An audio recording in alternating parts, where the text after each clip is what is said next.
From 1949 to 1953, the PLA mobilized 1.5 million people from 10 corps headquarters, 41 military headquarters, 144 divisions, 2 brigades, more than 20 regiments and some naval personnel to carry out bandit suppression and land reform tasks.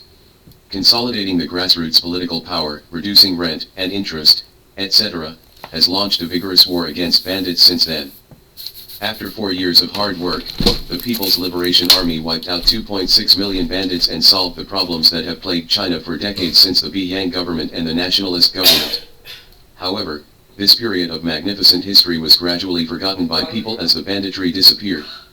Even the famous Xiangxi Bandit Suppression Memorial Martyrs Cemetery was misunderstood as the anti-Japanese Martyrs Cemetery. What kind of banditry faced in the early days of the founding of the People's Republic of China? What difficulties did you encounter in the 4-year war against bandits? Why can only New China solve the banditry? What is the significance of the war against bandits? Today, let's talk about the war against bandits in the early days of the founding of the People's Republic of China. Slogans against bandits. The situation of bandits in the early days of the founding of New China. Bandits were called thieves and robbers in ancient times, they were called beards and horse thieves in modern times.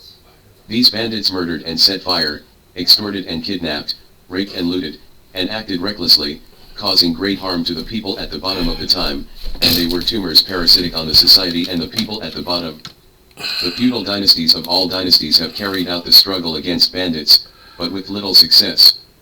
After the fall of the Qing dynasty, China fell into a state of warlord separatism.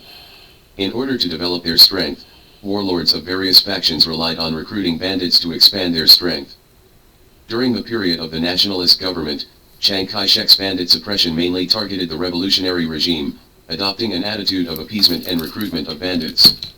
The counter-revolutionary forces and bandits were closely linked, making it difficult to fundamentally solve the banditry.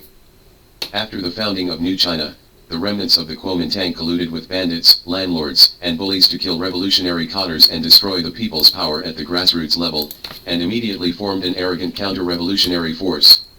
In order to maintain social order at the bottom and protect the lives and property of the people, New China began a large-scale war against bandits. After the liberation of the Northwest, there were more than 100,000 Kuomintang soldiers deserting. Ma Bufang and Hu Zongmin were unwilling to fail. Before they fled the Northwest, they formed the Loyalty and National Salvation Army from the Kuomintang's defeated soldiers, spies, and bandits. There are 470 groups of bandits in the Northwest region, with a total of more than 130,000 people. Loyalty and National Salvation Army Shoulder Badge. After the liberation of North China, the Kuomintang tried its best to achieve government by drawing the river. While organizing peace talks to participate in the Peking negotiations, it dispatched special agents to organize bandits, colluded with local landlords and bullies, and vigorously disrupted social order. There are more than 30,000 people in North China, ranging from tens to thousands of people per share, and 9,000 people in a relatively large share. They pose a huge threat to the people's regime at the bottom. In the early days of the founding of New China, the Central South Administrative Region was established, mainly including the current Lianghu, Guangdong, Guangxi, Henan, Jiangxi, Hainan, and other places, with a large population. Chiang Kai-shek had a premonition that something bad was going to happen, so he stranded a large number of spies before withdrawing to Taiwan. The mountains in the south-central region are continuous, coupled with the large number of remnants of the Kuomintang. There were more than 1,400 bandits in the early days of the founding of the People's Republic of China, and the total number of bandits and enemy agents totaled about 1.2 million. They gathered under the banner of anti-communist rejuvenation, colluded with local landlords and gang groups in Central South, and scattered in mountains, hills, lakes, and water networks. Taking advantage of the fact that the people's regime had just been established, they caused chaos in the local area and harmed the people. The Southwest region is the latest region to be liberated in the country. Due to the complex terrain and the large number of spies left by the Kuomintang, it has become the region with the most serious banditry in the country. There are 148 groups of bandits in Yunnan. Among them, there are 33 groups of bandits on the Sino-Vietnamese border in western Yunnan where the Kuomintang led by Li Mi was defeated and combined with the surrounding bandits. Banditry is a serious problem in Guizhou, with 541 bandits, mainly located in Jinsha, Yuqing and other areas, where they are very rampant. There are more than 300 bandits in the southwestern region, and many of them have been trained by Chiang Kai-shek's secret service. The number has gradually grown to as many as 400,000 to 500,000. Faced with such a severe banditry situation, how will the People's Liberation Army eliminate it? War against bandits. New China's struggle against bandits. There are more than 2 million bandits, which have seriously threatened the social order and the new people's power. Facing such a severe situation, how can the PLA completely eradicate the banditry? Faced with such a serious situation, the Central Military Commission formulated a policy that combined military encirclement and suppression with political propaganda. In areas with severe banditry, military encirclement and suppression is the main method, supplemented by political propaganda. In areas with moderate banditry, political propaganda is the main method, supplemented by military encirclement and suppression. While carrying out military strikes, focus on mobilizing the masses at the bottom, promote the land reform work, and win the support of the common people. In November 1949, the Northwest Military and Political Committee was established to prepare for land reform and combat bandits and tyrants, and the Northwest Bandit Suppression War kicked off. In December 1949, the Northwest Military Region took the lead in the war against bandits in Shaanxi, focusing on Yulin, Guangzhou, and southern Shaanxi. In order to completely eradicate the banditry in Yulin and the Shaanxi-Sui border area, the Yimen Army Division mobilized 2 cavalry regiments to form an anti-suppression corps. After a year of hard work, more than 2,500 bandits were wiped out, and the banditry in the area was basically eliminated. The bandit suppression in southern Shaanxi mainly targeted the bandits in the Qinling Mountains, Hanzhong, Ankang, etc., and moved towards the remnant of Huzhongnan. They established bases in Qinling and Baishan in an attempt to confront the People's Liberation Army for a long time. The people welcomed the anti-bandit troops. In order to eliminate this group of enemy bandits, the Southern Shaanxi Military Division mobilized the 19th Army, and coordinated with the local armed forces of 35,000 people, to carry out a divisional campaign. After months of arduous campaigns and with the strong support of the local people, the People's Liberation Army wiped out more than 60 bandits and more than 20,000 people, and the enemy bandits in southern Shaanxi suffered a devastating blow. In the Gansu area, there are mainly 8 groups of bandits with more than 1,000 people. The Gansu military region mobilized a military garrison group to encircle and suppress them. After the liberation of the Linxia area, Ma Bufang fled here in a rout. Peng Dehui mobilized the 4th Army and the 1st Division of the 1st Army to eliminate the banditry in Gansu. After a month of fighting, the People's Liberation Army wiped out more than 5,000 enemy bandits, and the social order in Gansu improved. From September 1950 to February 1952, the Northwest Military Region mobilized heavy troops to encircle and suppress bandits in the Angla area, and wiped out more than 2,000 bandits by May.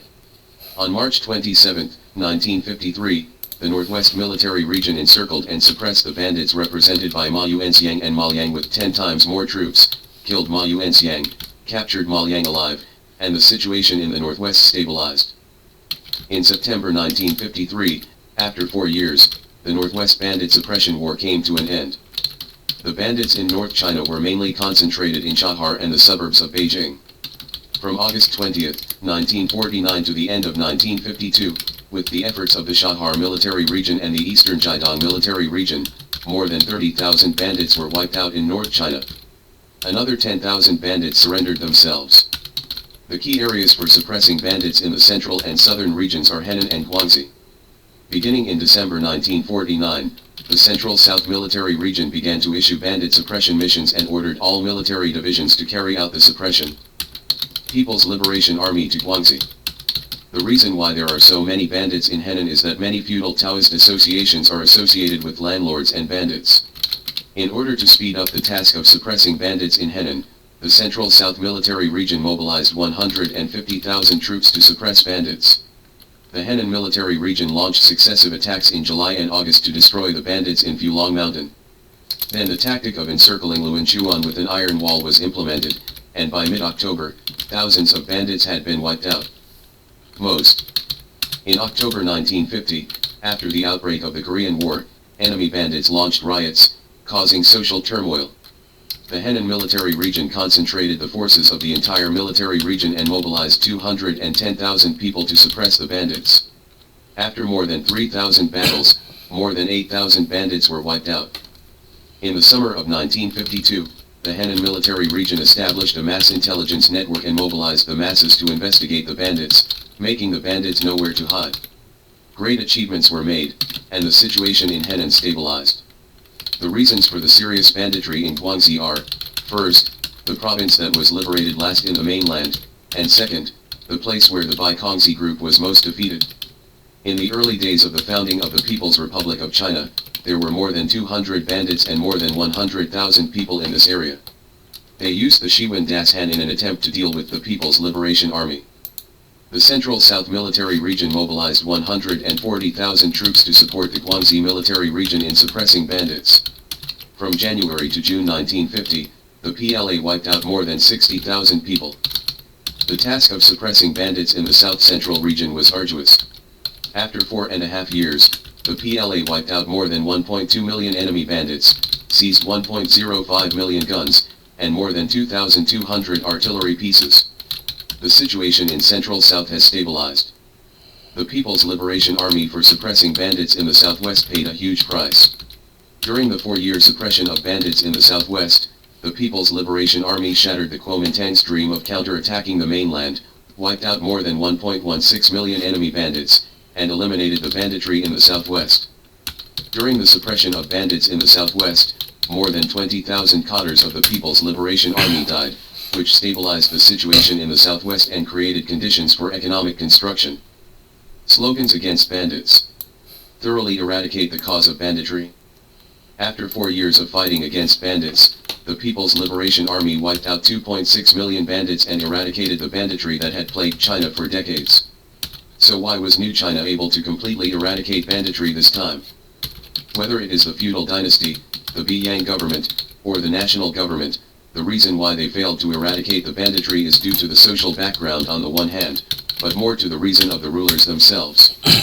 The Central Military Commission formulated a policy of combining military campaigns and political propaganda, and mobilized the broad masses of the people to plunge the reactionary forces into the vast ocean of the People's War, shattering the basic conditions for the survival of bandits. They were successively wiped out by the People's Liberation Army. While suppressing bandits, New China stepped up economic construction so that the people at the bottom of China could have food. With the improvement of the economic situation, the living conditions of the people at the bottom have been improved, and they can live on. Naturally, no one wants to be a bandit. Coupled with the political propaganda of the people's regime, most bandits are willing to surrender to the people's regime. The war to suppress bandits at the beginning of the founding of New China proved that military advance and suppression is an extremely important link in suppressing bandits, but it is difficult to solve this problem only by relying on this link. To eradicate bandits, we must develop the social economy, severely punish bandits, educate and reform bandits, and eliminate the soil where bandits grow, in order to completely eliminate banditry. The People's Liberation Army goes into the mountains to suppress bandits. The war against bandits in the early days of the founding of the People's Republic of China stabilized the social order and enabled the development of various tasks in the country's economic construction. Affected by banditry before, the life of the people at the bottom and the development of industry and commerce suffered huge damage. After New China has a stable and safe environment, the enthusiasm of the people for production and construction has been enhanced. Although the bandit suppression war in the early days of the founding of New China did not have the grand scenes of the Korean War, it was composed of people's wars. It was a continuation of the War of Liberation and a battle of great significance to New China. After this battle, Chiang Kai-shek's attempt to counterattack the mainland was shattered, and a stable and safe environment returned to the Chinese people. This battle is of great significance to New China, and it should not be forgotten.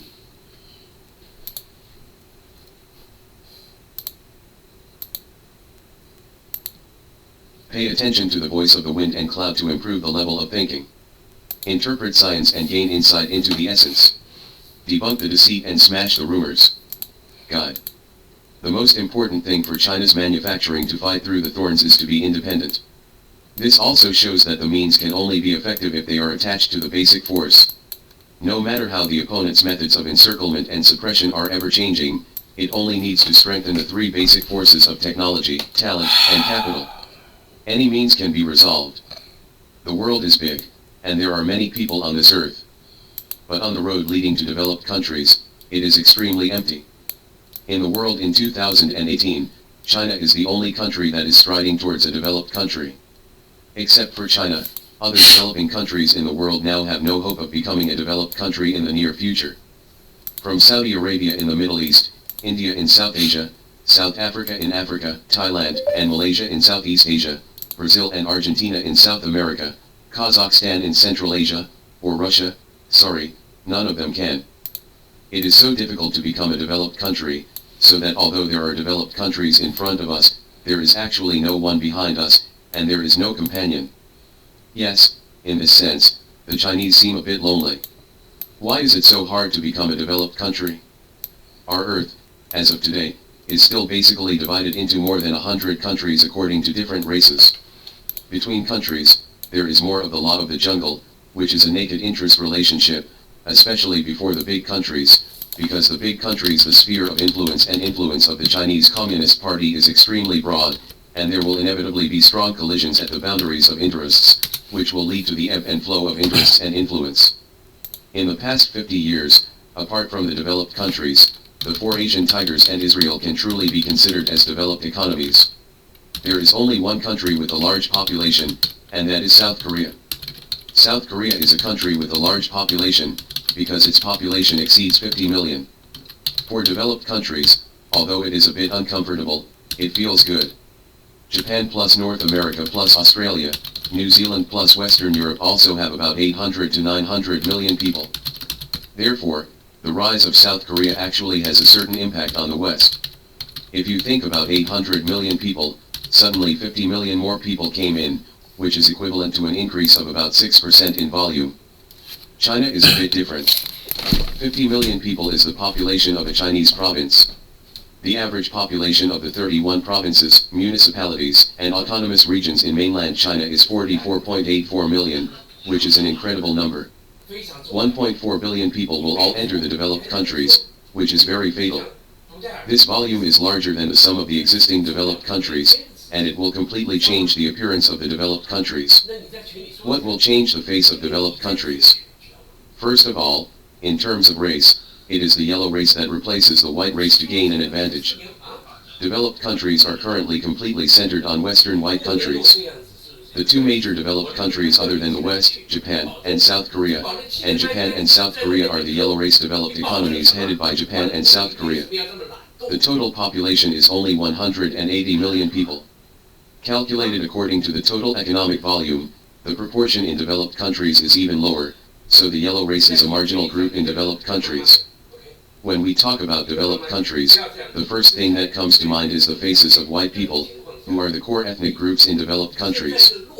The entry of 1.4 billion Chinese will completely change the racial power balance in developed countries. 60% of the population in developed countries will become yellow. Among the population of developed countries in the world, yellow people will get 1.5:1 for white people. The advantages. Due to China's huge population, the yellow race will become the dominant ethnic group in developed countries both in terms of population and economic aggregate, while the status of the white race will be greatly reduced. When we talk about developed countries, the first thing that comes to mind is the image of the yellow race. Secondly, in terms of control, the control of the West will be greatly reduced and transferred to China. The political, economic, and military control of developed countries is also in the hands of Western whites. Whites are the leaders. They control the military command of Japan and South Korea, which are developed countries of the yellow race. Troops are stationed on the territory of Japan and South Korea. It controls the economic development of Japan and South Korea and affects the political situation of the two countries. However, China is an independent country politically, economically, and militarily, and is not controlled by Westerners. For Westerners, Japan, the Four Tigers, and Israel in the past were all controlled entrances to developed countries. And China is the first uncontrolled developed country knocking on the door, a barbarian at the door. Third, the cultural and civilized connotations of developed countries will be completely changed. China not only has a large population, but the Chinese also believe that their civilization is superior to the West from the bottom of their hearts. China's human-centered culture of man will conquer nature and strive for self-improvement, and Western God-worshipping religious culture are two completely different cores of civilization. The most typical one is that both Chinese and Western historical legends encountered great floods. In the Chinese story, They controlled the flood 3 times without entering the house, and in the Western story, it is Noah's Ark. So much so that the jokes of Chinese man Abraham Waste are circulated on the Chinese internet, and various jokes such as Tasia man Truman Waste and Communist man Capital Waste have been further derived. According to Maslow's theory of needs, white people in developed countries are obviously unwilling to accept that their status of civilization, race, and control are all taken away. Therefore, strangling Chinese manufacturing and preventing the rise of China and Chinese companies is an inevitable choice for the governments and companies of developed countries to maintain their status, especially the most powerful United States and the second most powerful Japan. They cannot accept the rise of China. The recent ZTE incident must be familiar to everyone. On April 25, the domestic media quoted a quote from the Wall Street Journal that the U.S. Department of Justice is investigating whether Huawei violated U.S. sanctions against Iran. It seems that other than ZTE, the Americans seem to be attacking Huawei again.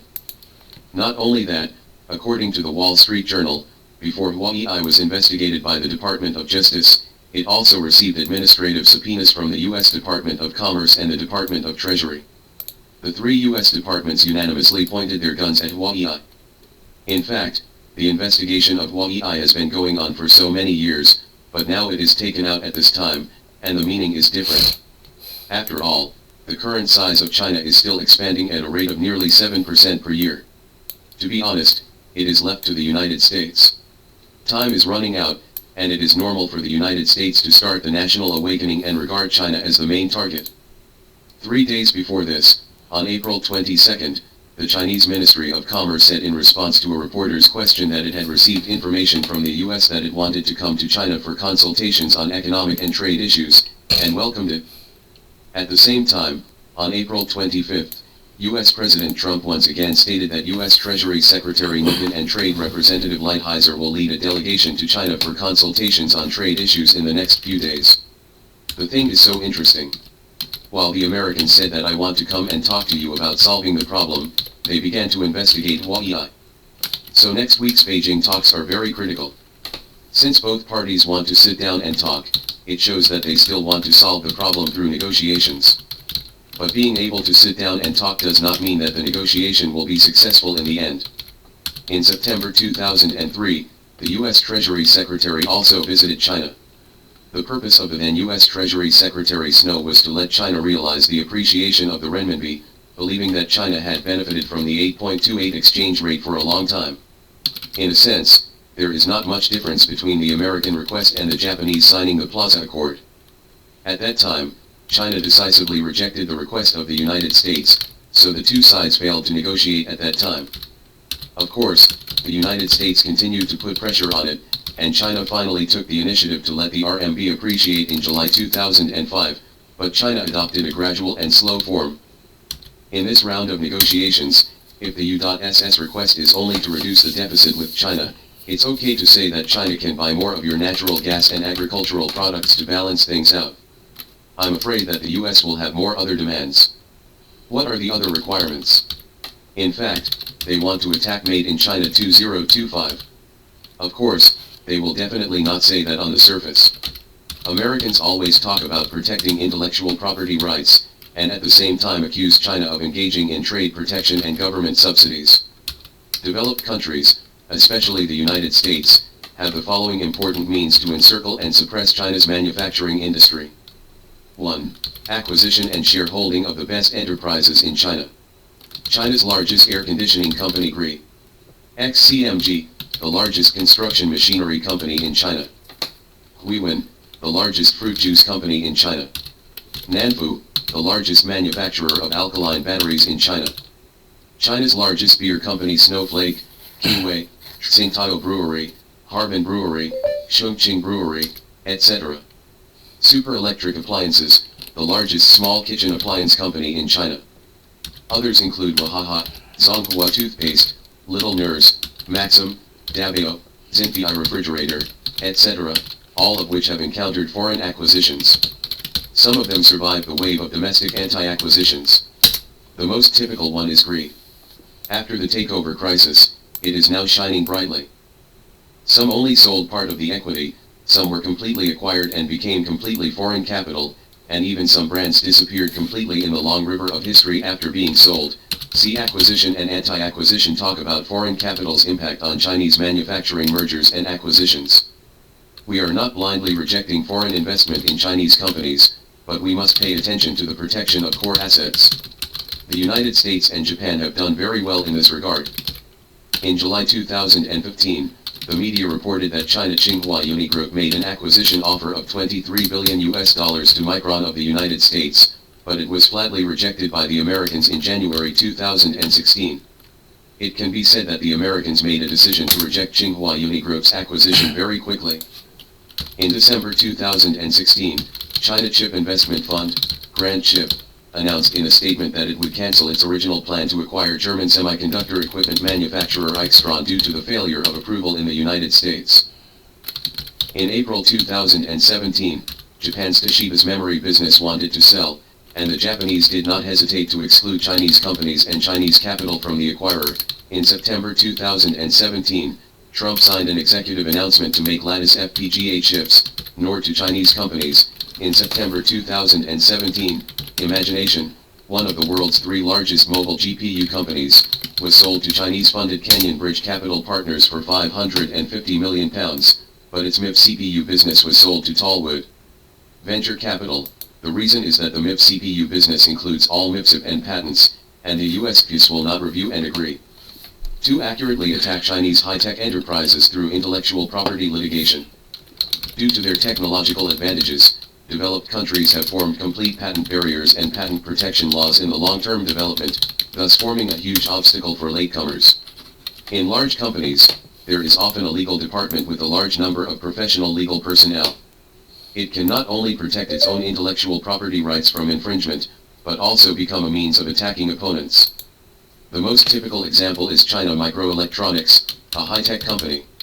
In 2004, Yin Xiao, a Chinese semiconductor equipment technology expert and vice president of Applied Materials, the world's largest semiconductor equipment company, resigned from his position in Applied Materials and returned to China to start a business.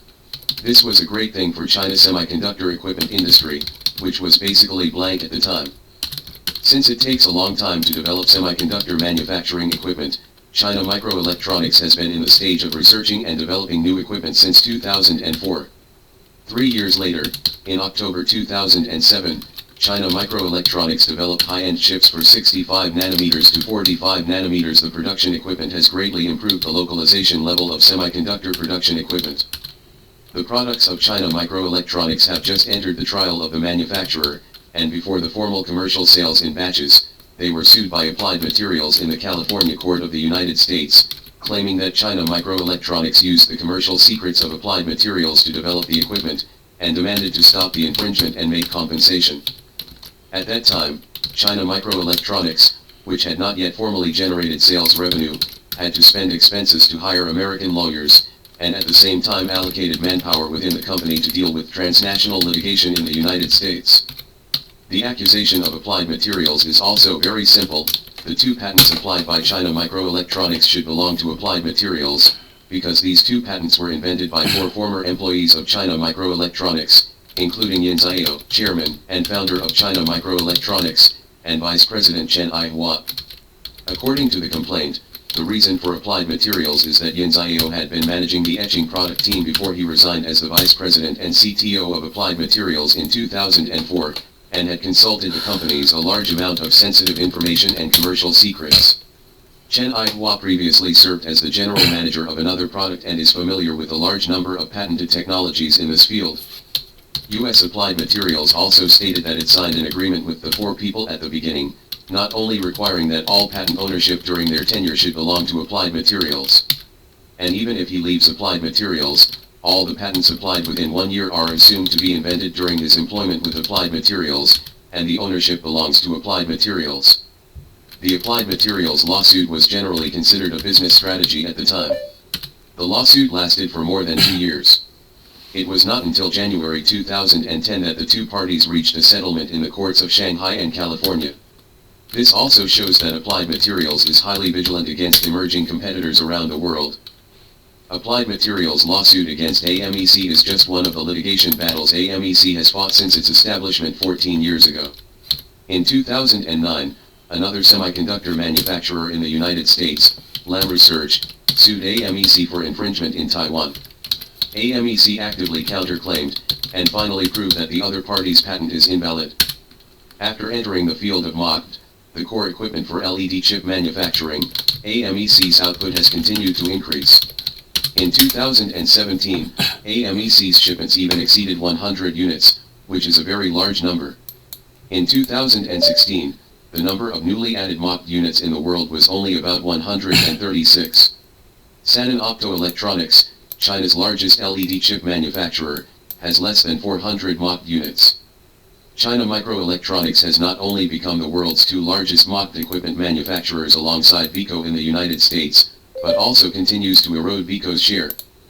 On April 12, 2017, Veeco filed a patent infringement lawsuit against SGL Carbon, SGL, in the U.S. Federal Court for the Eastern District of New York, and SGL is the wafer carrier supplier of AMEC.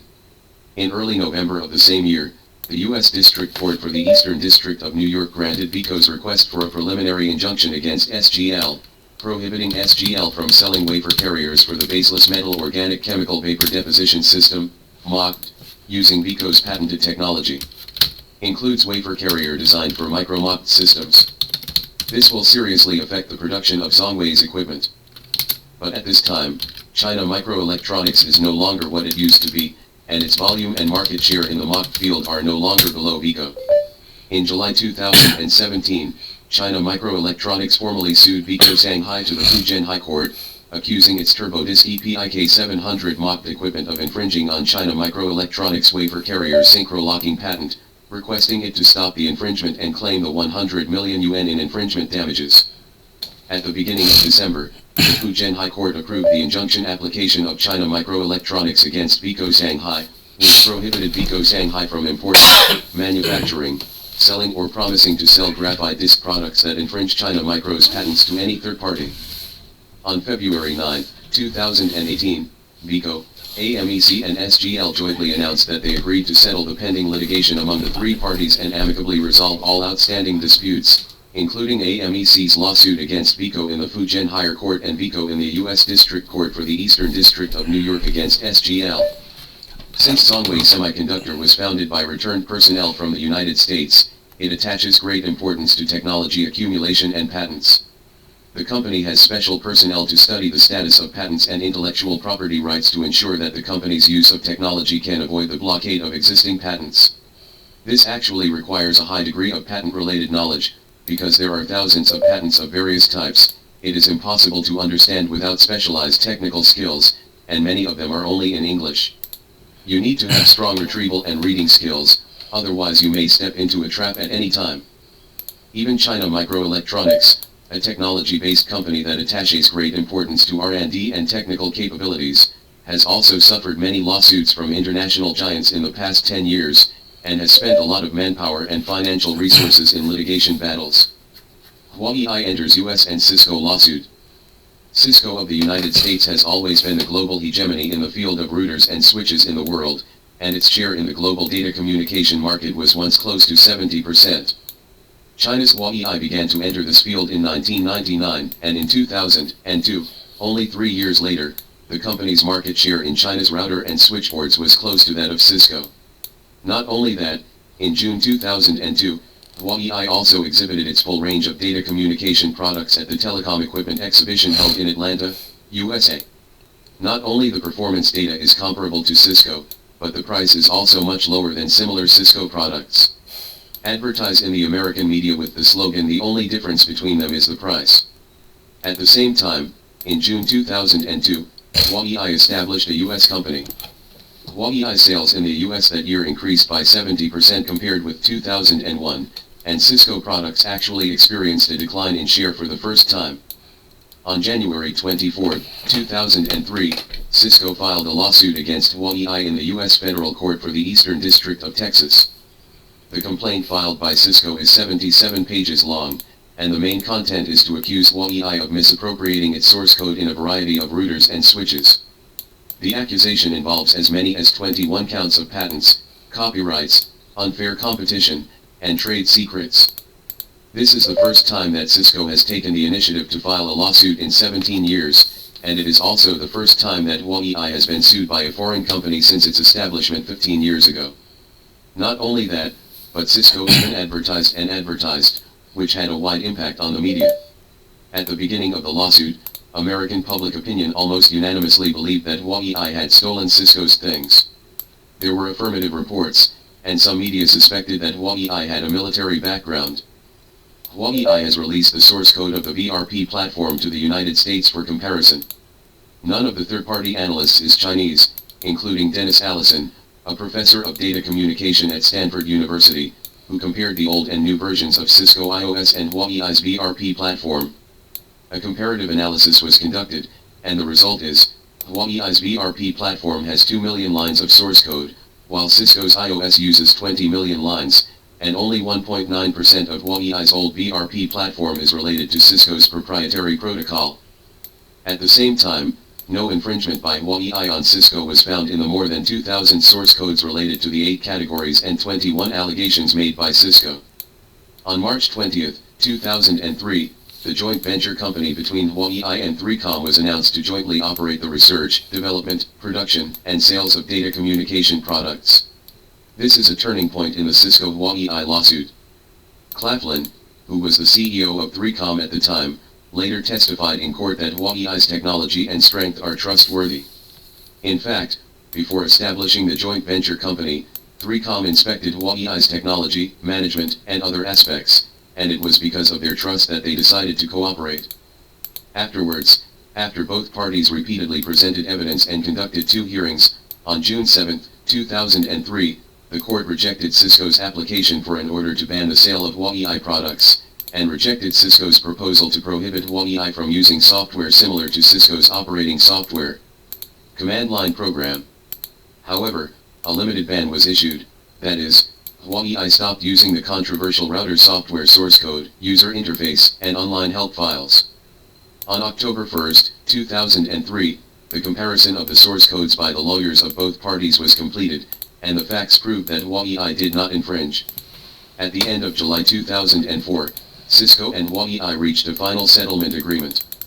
Huawei did not infringe on Cisco's intellectual property rights, but Huawei has agreed to modify its command line interface, user manual, help interface and part of the source code to address Cisco's concerns. Huawei, Cisco, and 3Com submitted applications to the Marshall Division of the Eastern District Court of Texas to terminate the lawsuit, and the court issued a decree to terminate Cisco's lawsuit against Huawei, and finally resolved all the disputes in the intellectual property case. At the same time, Cisco shall not file a lawsuit on this case or file a lawsuit on the same subject in the future. The 2-year litigation battle has significantly hindered Huawei's entry into the United States, and many customers' contracts have been put on hold. Not only the delay in the market, but the cost of litigation can also be seen from a few examples. The Heller Ehrman law firm hired by Huawei in the United States, and its lawyer Robert Haslam, who is responsible for Huawei's response to the lawsuit, is one of the top lawyers in intellectual property litigation. The lawyer alone charges $630 per hour, which is equivalent to, at that time, it was a month's salary for a Huawei employee. The other is a joint venture between Huawei and 3Com in the United States. The establishment of this joint venture means that 3Com, which is also in the United States like Cisco, believes that Huawei has no problem with intellectual property rights. In fact, the CEO of 3Com even appeared in court to testify for Huawei. Of course, this is not without cost. 3Com only invested $160 million to obtain 49% of the shares of Huawei 3Com joint venture company, and has the right to acquire 2% of the shares in 2 years to obtain a controlling position. Over the years, resources have been invested in enterprise-class data communication products. 3Com also benefited from the lawsuit. Ren Zhenfei appointed Guo Ping, Huawei's senior vice president, as the chief respondent, and quickly formed a responding team consisting of the company's intellectual property department, legal department, public relations department, and data communication product team. A lot of manpower has been invested in this litigation battle. The lawsuit between Huawei and Cisco was one of the most influential financial news in China in 2003, no less than today's Sino-US trade war and the US sanctions on ZTE. After Cisco announced that it would sue Huawei, Within a few days China there are thousands of review articles about this case on the internet. In fact, in the process of Chinese companies going global, there are countless such lawsuits. Even if you do not infringe intellectual property rights at all, you still have to pay a huge price for them. Intellectual property protection, on the one hand, can protect innovation, and on the other hand, it has also become a tool for the advanced to suppress the latecomer. 3. Use the national forum to directly prohibit China from entering the United States and investing in American high-tech enterprises. Everyone knows that Huawei cannot enter the United States. On April 18, 2018, at the Huawei Global Analyst Conference in Shenzhen, Su Haijun, the rotating CEO, answered questions about the United States in this way. The analyst asks, "I am very concerned about the recent trade barriers in the United States. The previous cooperation between Huawei and AT&T also failed. How do you view and evaluate the current business environment in the United States, including the incident that ZTE once again encountered the US ban today?" Su Haijun: "There are many stories between China and the United States. The problems between China and the United States are not something that I can explain clearly or solve here. Regarding Huawei's positioning in the United States, everyone has paid attention to this issue over the years, and I have made it very clear every time. The company has also expressed our attitude and positioning on various occasions. I have no more new information this time either. As Huawei, we still focus on doing our own things well. No matter what difficulties we encounter, we must serve our customers better in order to survive and develop in the long run. Some things are not transferred by our will. Instead of being unable to control it, it is better to ignore it, have more time and energy to serve your customers well, and have more time and energy to create better products to meet customer needs. Some things are easier to let go of. The United States is one of the largest telecommunications equipment markets in the world. Huawei only operates in markets outside the United States, and it achieved $90 billion in 2017, which is very remarkable. Not only that, the United States not only prohibits China from selling high-tech products in the United States, but also prepares to restrict China's high-tech investment in the United States. According to reports from Bloomberg and the Financial Times, on April 19, 2018 local time, the agency responsible for supervising the international market and U.S. Assistant Treasury Secretary for Investment Strategy Heath Tarbird, said at the 2018 Institute of International Finance Washington Policy Summit that the U.S. government is considering using the International Emergency Economic Powers Act to limit China's involvement in sensitive technology industries in the U.S. Invest. These include semiconductors as well as 5G wireless communication technology. 4. Use state power to directly ban the export of high-tech products to China. In addition to the 1996 Wassenaar Agreement restricting the export of military and dual-use materials, in 2015, for example, the United States banned the export of chips to China's supercomputers. In April 2015, the U.S. Department of Commerce announced that it decided to ban the sale of Xeon chips to 4 Chinese national supercomputer institutions. Prior to this, the U.S. Department of Commerce announced on February 18 that the Tianhe-2 system and the earlier Tianhe-1A system, which used 2 Intel microprocessor chips, are believed to be used for nuclear explosive activities. The 4 institutions embargoed this time are the National Supercomputing Changsha Center, the National Supercomputing Guangzhou Center, the National Supercomputing Tianjin Center and the National University of Defense Technology. List. However, by the end of 2017, China had replaced Intel's chips with domestic chips. Take the Tianhe-2 with the second fastest computing speed in the world as an example. By 2017, the United States had banned the sale of Xeon Phi accelerators to China.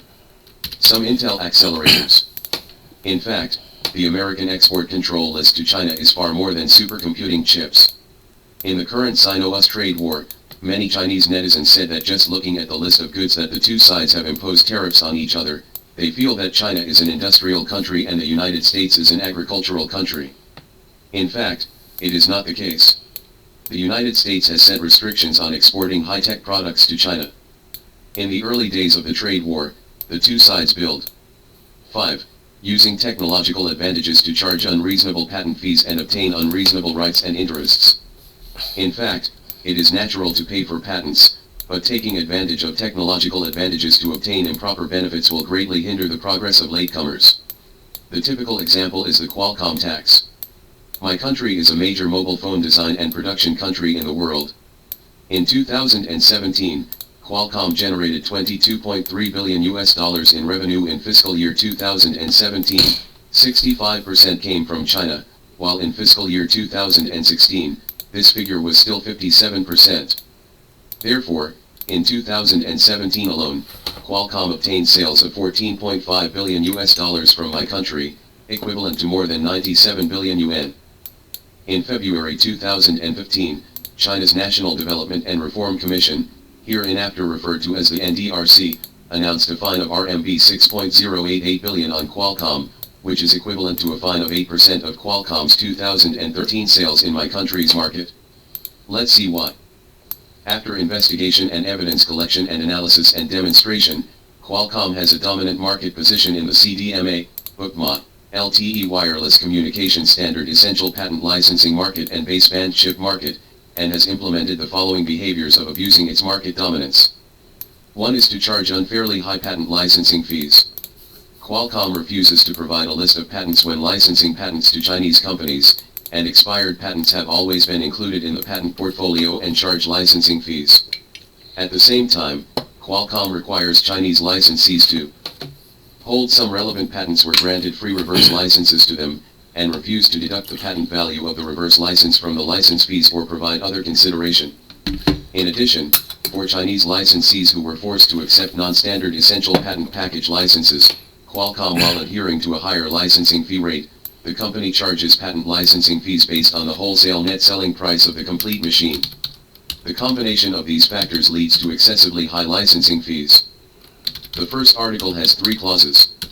1 is to engage in bundled sales of patents.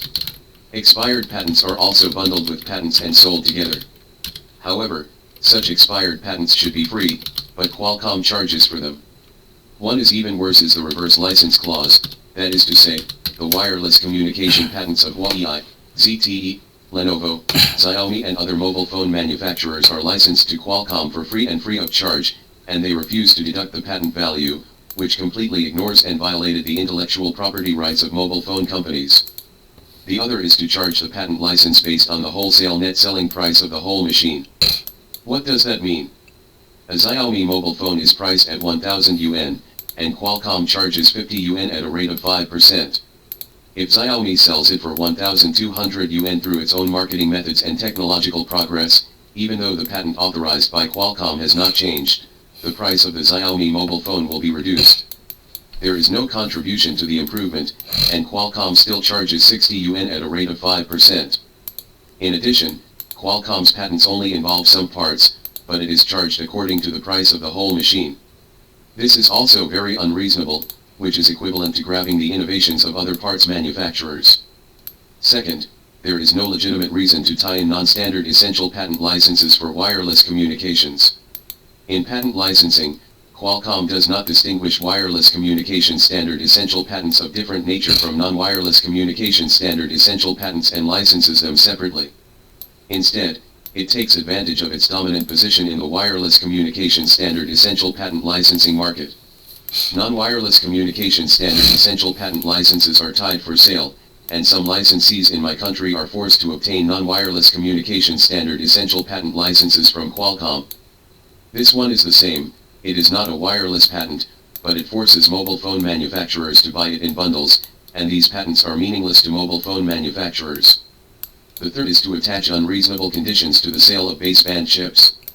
Qualcomm will sign and not challenge the patent license agreement as a condition for Chinese licensees to obtain the supply of its baseband chips. If the potential licensee did not sign a patent license agreement containing the above unreasonable terms, or if the licensee had a dispute over the patent license agreement and filed a lawsuit, Qualcomm would refuse to supply the baseband chip. Due to Qualcomm's market dominance in the baseband chip market, Chinese licensees are highly dependent on its baseband chips.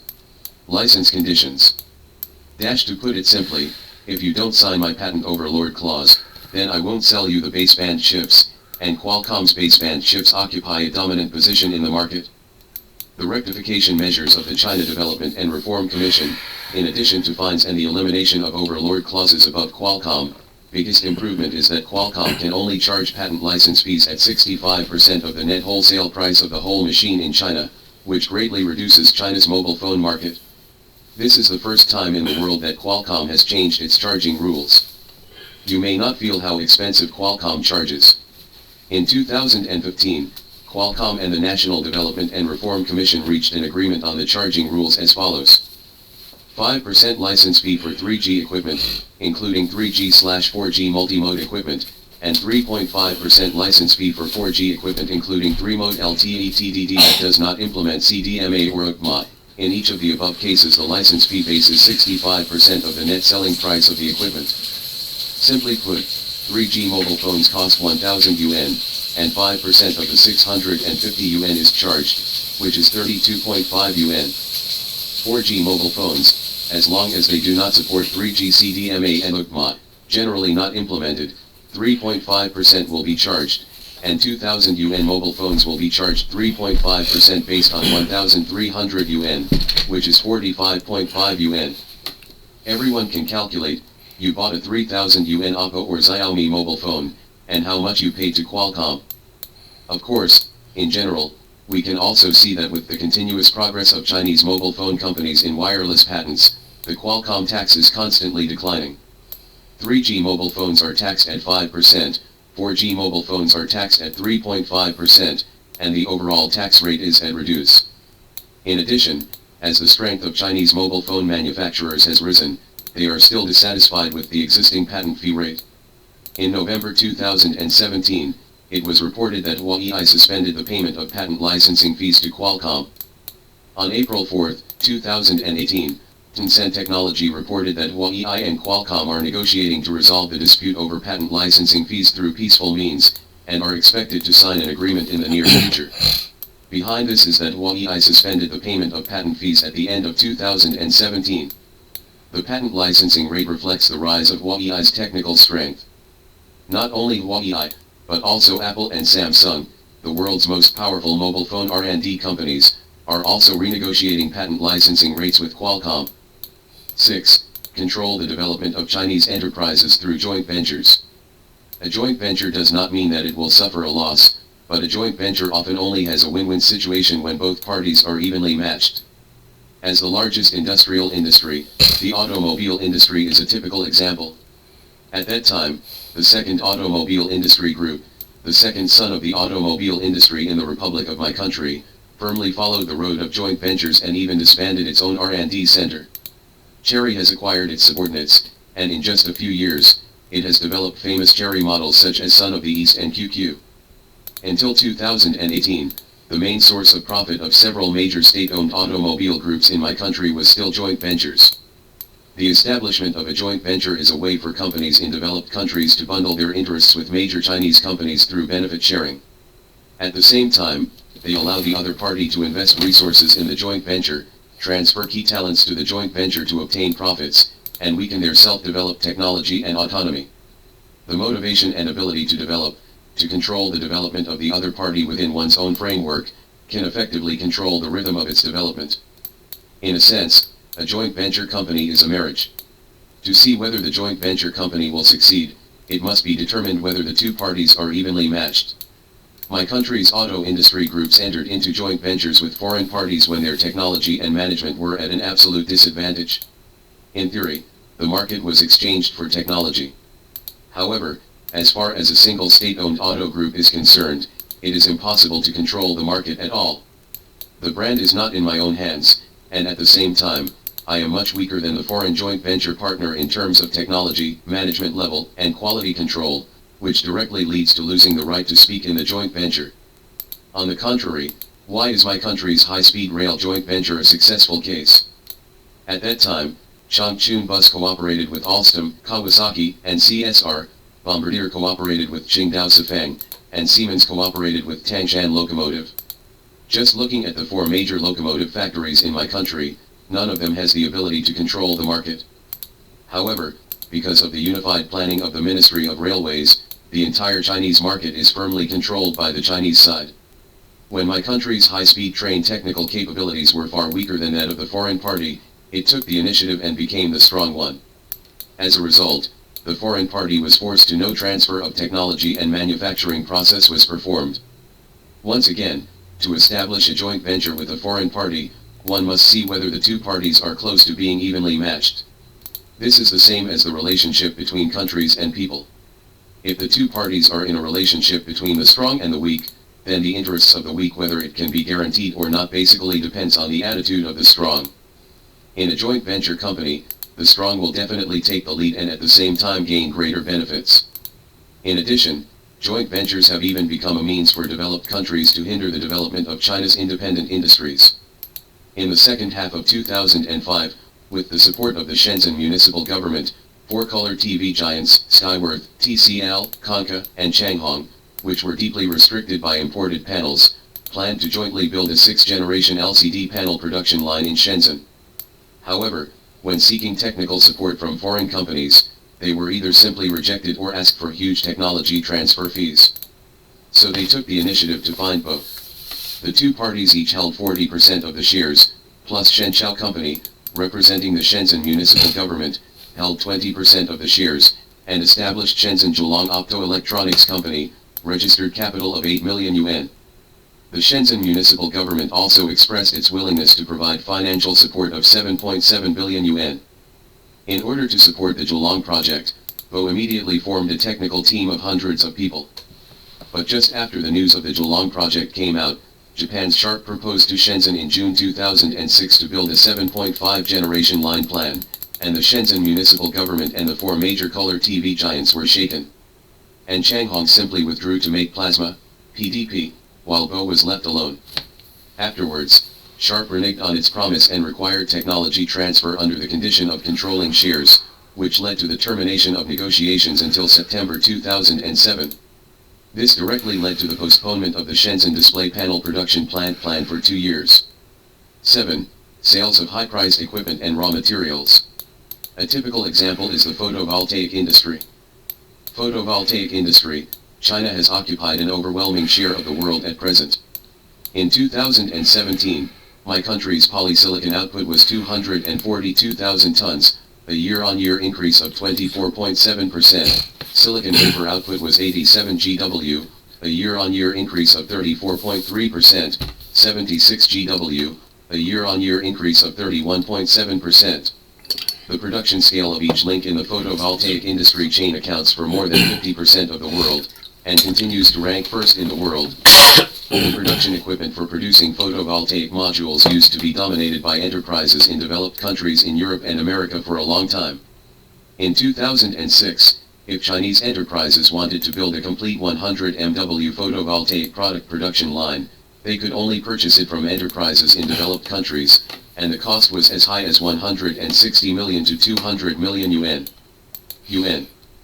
Not only production equipment, but developed countries also grab a lot of profits from China's manufacturing industry through high prices of raw materials and parts.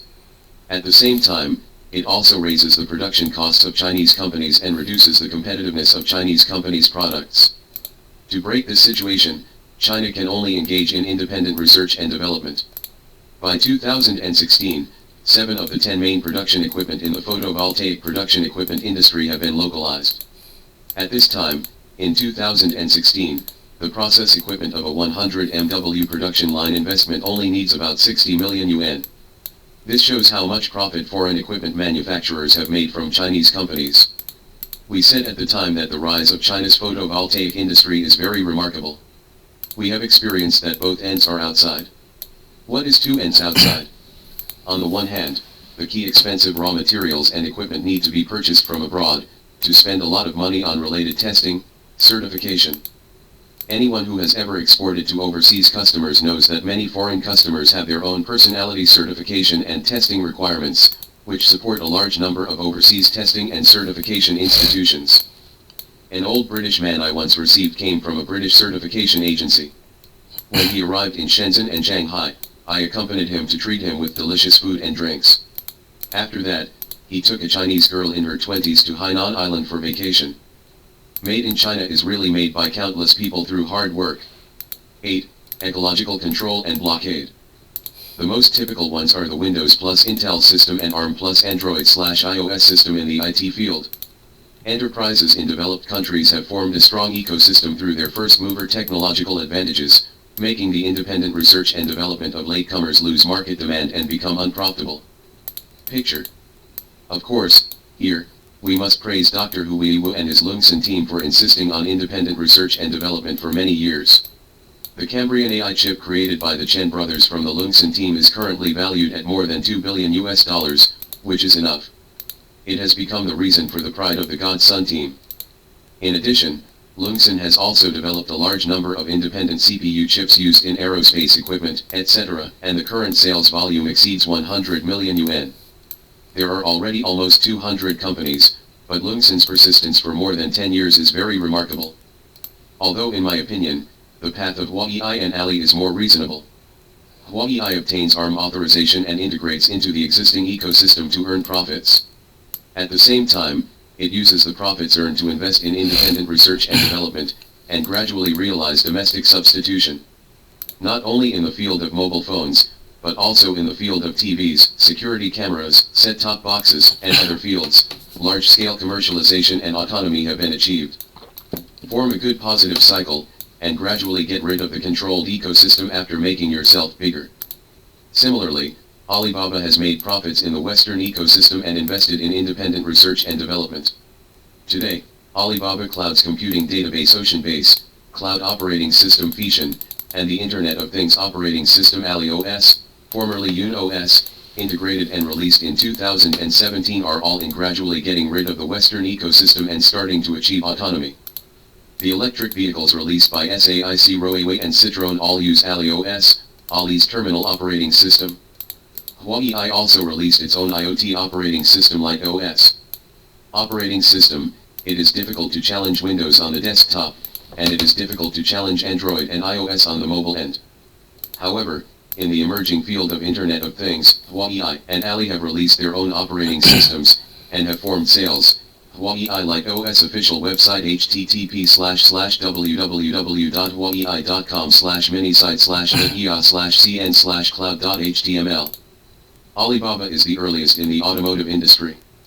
The Internet Intelligence System 1.0 carried on the Huawei RX5 released in July 2016 is provided by Banmas Hixing, a joint venture company established by Alibaba and SAIC. The underlying system is based on AliOS. Until March 2018, the monthly sales volume of Huawei RX5 was still as high as 22,065. On April 19, 2018, the paper asked these questions in an interview with Xie Yan, the rotating general manager of AliOS, which I found very interesting, and I share them here. The paper: what is the market structure of the domestic automotive operating system? Xie Yan: at present, domestic car companies have three main choices. 1. Adopt a completely independent car operating system like AliOS, which has been applied to new cars of SAIC and Dongfeng Citroën, developed by new car manufacturers with Internet genes. 3rd, developed based on previous generation operating systems such as QNX and Winx. The paper: what specific impact does the US ban on sales have on the automotive operating system industry? Xie Yan: so far, the direct impact is not significant. However, Android is developed by the American company Google. If Chinese car companies encounter the dilemma of being blocked, the related car operating system will be severely damaged. First, if the official Android operating system is adopted, the supply will be cut off. Second, based on the operating system developed by the Android open source version will face the suspension of customized services and difficulties in subsequent iterations. The paper: according to some analysts, Android will be banned from providing operating systems for ZTE mobile phones. Is it possible for AliOS to provide operating system support for ZTE mobile phones? Xie Yan: technically speaking, there is no problem. The paper: what are the characteristics of the AliOS operating system compared with Android? Xie Yan: take the application of the AliOS operating system on IoT-like devices as an example. We redesigned the architecture from the bottom layer to the top layer. There is no intersection with Android, and the code is almost 60 million lines. The design concepts in the fields of application framework, multimedia, Bluetooth, wireless design, and cloud services are completely different from those of Android. We emphasize the integration of the cloud and the combination of cloud and terminal capabilities, rather than the Android app model. Specifically, in the face of operational needs, the Android system needs to download applications in real time to realize functions. The iOS operating system is a web-based model, which requires no installation and responds faster. We also concentrate security, AI, and other functions on the operating system. In the field of security, iOS not only implements permission isolation and sensitive data protection, but also optimizes communication channels, strengthens security reinforcement, and strictly supervises the access requirements of sensitive permissions. It is worth noting that Android claims to be an open system, but it is a system built by Americans, and it is difficult for users to fully grasp it. After all, technology knows no borders, but creators do. The paper, in the field of automotive operating systems, who is the biggest competitor of the iOS operating system? Cyan, Android self-developed automotive operating system. The operating systems of the previous era will be eliminated in the era of networking, and their market accumulation has no technical barriers. Therefore, we have listed Android as a goal from the beginning, and strive to surpass Android. In fact, we have a great chance of winning. Domestic internet services and concepts are more advanced than those of the United States. We will most likely build an operating system that is better than Americans and more in line with the market. The predecessor of iOS, UNOS, can be said to have been hacked by netizens, and it was once carried on MIUI's mobile phones. With the gradual progress of Ali's operating system division, Ali can now call itself a completely independent operating system. Not only that, but also recognized by domestic and international manufacturers, such as Dongfeng Citroën, Ford, etc., are equipped with iOS. 9. Trade war tariff suppression. The memorandum signed by the Americans on March 23, 2018 directly aimed at taxing the 10 major areas of Made in China 2025. The tax rate is expected to be 25%. This is actually a very serious event. Why? In the past, the United States only banned Huawei from entering the US market. Huawei's main product is communication equipment. Therefore, the US blockade of Huawei is actually only blocking a high-tech product from China from entering the US market. The trade war is aimed at the top 10 fields of Made in China 2025, which means that the scope of the blockade of Chinese companies has been greatly expanded starting from Huawei, which greatly exceeds the impact of the blockade of Huawei on China. ZTE was sanctioned, and it is considered stupid in the country, has no integrity, and does not obey the rules. In fact, the Americans launched a trade war to tax China's $50 billion high-tech products as an example. Chinese companies in these fields have never violated US laws. Well, it is still being precisely attacked for no reason, so it is really easy to find excuses for competition between countries. Even if there is no reason or excuse, it can still hit you. 10. Direct and precise sanctions. ZTE this time is the most typical case, and the United States is also investigating Huawei. Why is the United States always targeting Huawei and ZTE? Because in the field of communication equipment, Huawei and ZTE have achieved complete victory and are currently in the stage of fierce pursuit. The world's top 4, Huawei and ZTE, are on the rise, while Ericsson and Nokia Siemens networks are in a situation of losing ground. Let's not talk about Huawei. From 2014 to 2017, if there were no US fines, ZTE was in a good state of development. Its net profit has risen year after year, and its stock price has also risen from about 11 yuan in 2014 to about 30 yuan now. It takes 4 years less than 3 times the stock price. In terms of net profit, it was 2.63 billion yuan in 2014, 3.21 billion yuan in 2015, and a loss of 2.36 billion yuan in 2016. However, if the fines imposed on the United States are not counted, the net profit is 3.83 billion yuan. In 2017, the net profit further rose to 4.57 billion yuan. On the evening of April 27, ZTE Corporation, 000063, SC, released a quarterly report showing that the company's revenue in the first quarter of this year was 28.880 billion yuan, a year-on-year increase of 12.18%. The net profit attributable to ordinary shareholders of listed companies was 1.687 billion yuan, an increase of 39.01% year-on-year. ZTE announced that the financial report does not take into account the impact of the denial order, and will release a financial report based on the impact of the denial order. It can be said that without US sanctions, ZTE's performance in the first quarter of this year was very good.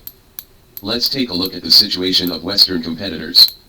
The Swedish telecommunications equipment manufacturer Ericsson released the company's financial report for the first quarter of 2018, showing that during the reporting period, the company's net revenue was 43.4 billion Swedish kronor, about 31.7 billion yuan.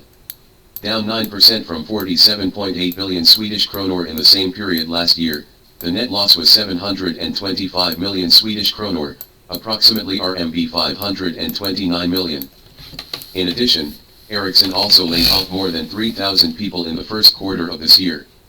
In fact, since the restructuring was announced in July last year, the total number of layoffs accumulated by Ericsson has reached nearly 18,000. According to Nokia's financial report for the first quarter of this year released on April 26, the company's net sales in the first quarter fell by 8% compared with the same period last year, to 4.92 billion euros, compared with 5.38 billion euros in the same period last year. The net loss was 188 million euros, compared with the net loss of 488 million euros in the same period last year. It narrowed by 61%. Following this trend, Huawei and ZTE are gradually monopolizing the global communication equipment market. This has become China's first electronic high-tech industry with the greatest advantages. Therefore, Americans choose these two major Chinese companies to target them. Carefully selected. The above is a summary of the 10 methods used by the West to suppress China's industrial development. In fact, there are many other methods, such as commercial espionage, high salaries to poach core talents, sentencing Chinese scientists to prison, and launching anti-dumping and anti-subsidy investigations. China is the world's largest sufferer of this kind, most surveyed countries, and so on. We call it the encirclement and suppression of Chinese manufacturing by developed countries, and our countermeasures against Western acquisitions, joint ventures, lawsuits, patent fees, embargoes, investment bans, import bans, ecological blockades, high-priced equipment, trade war tariffs, sanctions, etc. Repression means countering encirclement and suppression. It can be said that each of these encirclement and suppression methods may kill Chinese companies, and indeed a large number of Chinese companies have fallen during this process. You can cite a lot of examples. In the daily chemical industry, where a large number of national brands disappeared in the acquisition, Vitality 28, Zinfei refrigerator, Little Nurse. The cell-phone auto brands that failed in the joint venture, I will not mention the name. In the IT ecological blockade, the ARC chip that disappeared in China, Yongzhou office, the mobile phone brand's operating conditions are not good, but Meizu, which has to pay high patent fees to Qualcomm, etc. The rise of Made in China is a bloody road that has been blazed in a forest of thorns. It is very remarkable to have today's achievements. At the same time, we have also seen that in the anti-encirclement and suppression process, the greatest common experience and the most effective method is to be independent, regardless of joint ventures, equity acquisitions, sanctions, ecological blockade, tariffs, embargoes, or other. To independently own your own advanced technology is always the best means of counterattack. This also shows that the means can only be effective if they are attached to the basic force.